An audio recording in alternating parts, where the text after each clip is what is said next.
विदेशी यात्रियों से मिलने वाली प्रमुख जानकारी। तो सबसे पहले हम देखते हैं यूनानी रोमन लेखक कौन कौन से थे जो यूनान से आए थे भारत के अंदर। उन्होंने क्या क्या किया, कौन कौन सी पुस्तक लिखी है, वो पुस्तकें भारत से लेकर गए अपने साथ। तो कौन कौन से थे, तो सबसे पहले आता है टेसियस। टेसियस कौन भाई?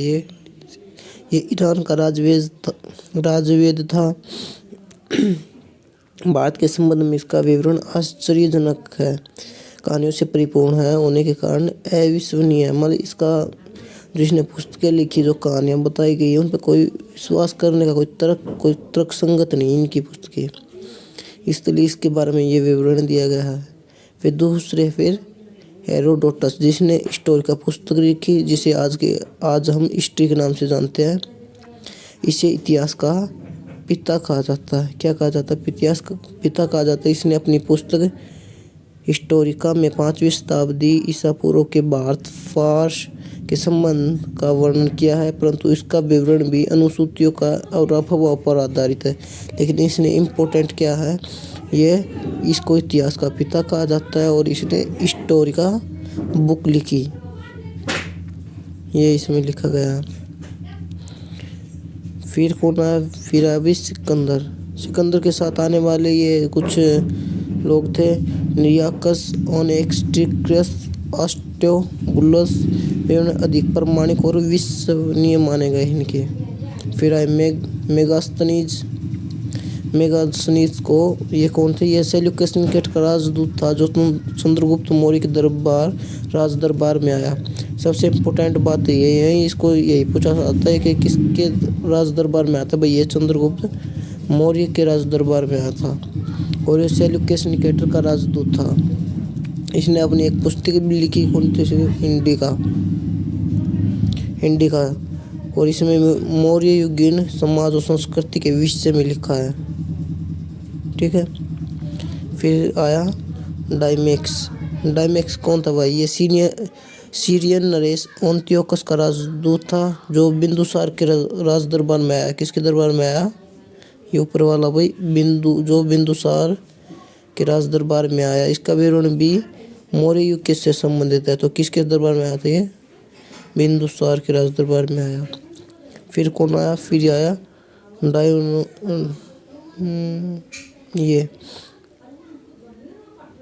डायोनीसियस। ये कौन है? मिस्टर नरेश टालमी फिलडेल्फस का राजदूत था। किसका था? मिस्टर नरेश टालमी फिलडेल्फस का राजदूत था जो अशोक के राज दरबार में। ये इसमें इम्पोर्टेंट है, ये किसके राज दरबार में आया? ये अशोक के राज दरबार में आया। और डायमेक्स जो बिंदुसार के राज दरबार में आया। मेगास्थनीज था, ये चंद्रगुप्त मौर्य के राज दरबार में आया। ये इम्पोर्टेंट है, इसको याद रखना।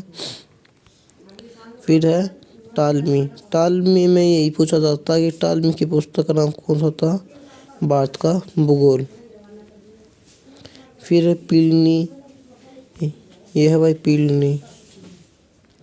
इसने कौन सी पुस्तक लिखी? नेचुरल हिस्ट्री नामक पुस्तक लिखी। कौन सी पुस्तक लिखी? नेचुरल हिस्ट्री नामक पुस्तक लिखी।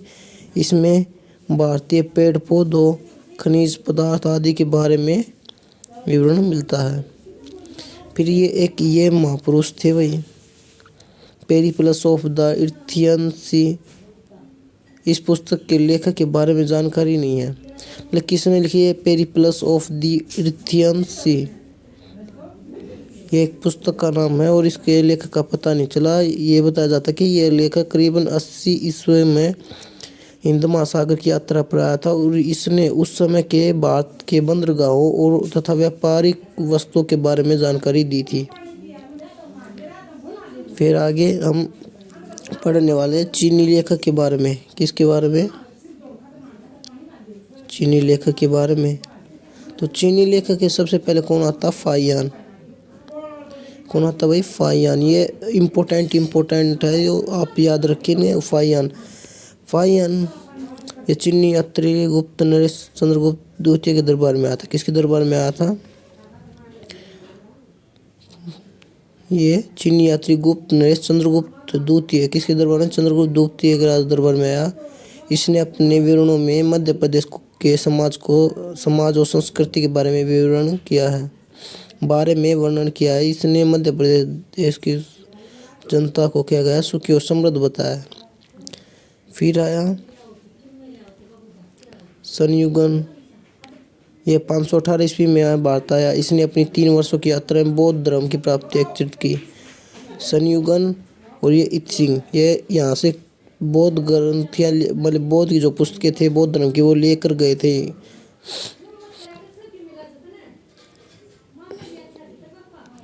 एक ये आया एनसुआंग को ये बात मतलब इसकी पुस्तक थी सीयू की और ये हर्षवर्धन के शासनकाल में आया था। एनसुआंग 629 ईस्वी में चीन से भारतवर्ष के लिए प्रस्थान किया और लगभग 1 वर्ष की यात्रा के बाद कहाँ पहुंचा? वही भारतीय राजा कपिसा पहुंचा। भारत में 15 वर्षों तक ठहरकर 645 ईस्वी में चीन लौट गया और वह बिहार में नालंदा जिला स्थित विश्वविद्यालय में उसने अध्ययन किया। इसकी पुस्तक कौन सी थी भाई? इसकी सीयू की, जिसमें 138 देशों का विवरण मिलता है और अर्शकालीन समाज की धर्म और राजनीति के बारे में वर्णन किया है। इसने बताया था कि इसके अनुसार सिंध का राजा शूद्र था। एनसुआंग जब आया उसमें नालंदा विश्वविद्यालय के कुलपति थे, जो वाइस चांसलर थे वो आचार्य शीलभद्र थे। फिर आया भाई ये इत्सिंग का भाई ये 7वीं शताब्दी के अंत में भारत आया। इसने अपने विवरण में नालंदा विश्वविद्यालय, विक्रमशिला विश्वविद्यालय तथा अपने समय के भारत का वर्णन किया है। फिर कौन आया? फिर आया अरबी लेखक में अल-बरूनी। ये मोहम्मद गजनवी के साथ आया था। अरबी में लिखी गई उसकी पुस्तक का क्या नाम था भाई? किताबुल हिंद या तहकीके हिंद। इसमें से इसकी पुस्तक की बुझ जाती है कि कौन सी पुस्तक लिखी थी? किताबुल हिंद। आज भी इतिहासकारों के लिए एक महत्वपूर्ण स्रोत है। इसमें राजपूत कालीन समाज, धर्म, रीति रिवाज, राजनीतिक आदि पर सुंदर प्रकाश डाला गया है। फिर ये अलग लेखक आ गया। यह है अन्य लेखक भी थे। तारानाथ था, मार्को पोलो। तारानाथ में क्या ये एक तिब्बती लेखक था। इसने कंग्यूर और तंग्यूर नामक ग्रंथ लिखे। कौन से? कंग्यूर और तंग्यूर। मार्को पोलो ये 13वीं शताब्दी के अंदर आया था। पांड्य देश की यात्रा पर आया था और इसका जो विवरण है वो पांड्य इतिहास के अध्ययन के लिए उपयोगी है। फिर पुरातत्व संबंधित साक्ष्य, जो खुदाई से मिलने वाले साक्ष्य थे वो क्या निकला, क्या क्या पाया गया। देखिए 1400 ईसा पूर्व के अभिलेख बोगाज कोई एशिया माइनर से वैदिक देवता मित्र, वरुण, इंद्र और नासत्य यानी अश्वनी कुमार के नाम से मिलते हैं। फिर मध्य भारत में भागवत धर्म विकसित होने का प्रमाण कहाँ से मिला? वही मध्य भारत के अंदर यवन राजदूत होलियोडोरस के वेशनगर गरुड़ स्तंभ लेख से। फिर सर्वप्रथम जो भारतवर्ष का जिक्र कहाँ है? हाथीकुंबा अभिलेख के अंदर अभिलेख भी मिले इसके अंदर। फिर है सर्वप्रथम दुर्भिक्ष की जानकारी देने वाला अभिलेख सोगार अभिलेख था। कौन सा था भाई? सोगोरा अभिलेख। सोगार नहीं भाई, सोगोरा अभिलेख। सर्वप्रथम भारत पर होने वाले हुण आक्रमण की जानकारी भीतरी स्तंभ लेख से मिलती है। किस स्तंभ लेख से मिलती है? भीतरी स्तंभ लेख से। उस्ती प्रथा का पहला लिखित साक्ष्य एरण अभिलेख से मिलता है। शासक कौन था उसमें? भानुगुप्त। रेशम बुनकर की श्रेणियों की जानकारी मंदसौर अभिलेख से प्राप्त होती है। और अभिलेखों के अध्ययन को हम क्या कहते हैं? इपिग्राफी। क्या कहते हैं? इपिग्राफी। और कश्मीर नवपाषाणिक पुरास्थल बुर्ज होम से गार्तवास का साक्ष्य मिला भाई। ये प्राचीनतम सिक्कों को हाथ सिक्के कहा जाता है। जो प्राचीन के सिक्के थे उनको हाथ सिक्के कहा जाता है। इसी को साहित्य में कासारपण भी कहा जाता है। सर्वप्रथम सिक्कों पर लेख लिखने का कार्य किसने किया था? ये वंशाशकों ने किया। समुद्रगुप्त की वीणा बजाती हुई जो मुद्रा थी ना, वो सिक्कों में उन पर उसकी फोटो थी, जो उसमें वह वीणा बजा रहा था, उसके कारण उसे संगीत प्रेमी का प्रमाण मिलता है।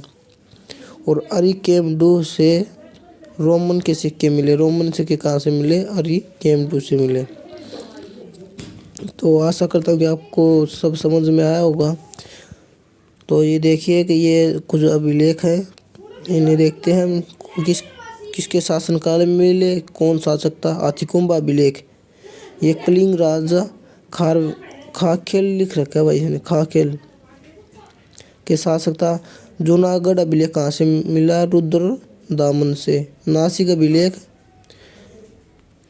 गौतमी बलश्री से। और प्रयाग स्तंभ लेख समुद्रगुप्त से। ऐहोल अभिलेख पुलकेशिन द्वितीय के शासनकाल में मिला। मंदसौर अभिलेख मालवा नरेश यशोधर्मन के शासनकाल में मिला। ग्वालियर अभिलेख प्रतिहार नरेश भोज के शासनकाल में मिला। और भीतरी और जूनागढ़ अभिलेख स्कंदगुप्त के शासनकाल में मिला। देवपाड़ा अभिलेख यह बंगाल शासक विजयसेन के शासनकाल में मिला। तो कैसे लगी आपको जानकारी? चैनल को सब्सक्राइब करें, लाइक करें और वीडियो को ज़्यादा से ज़्यादा शेयर करें।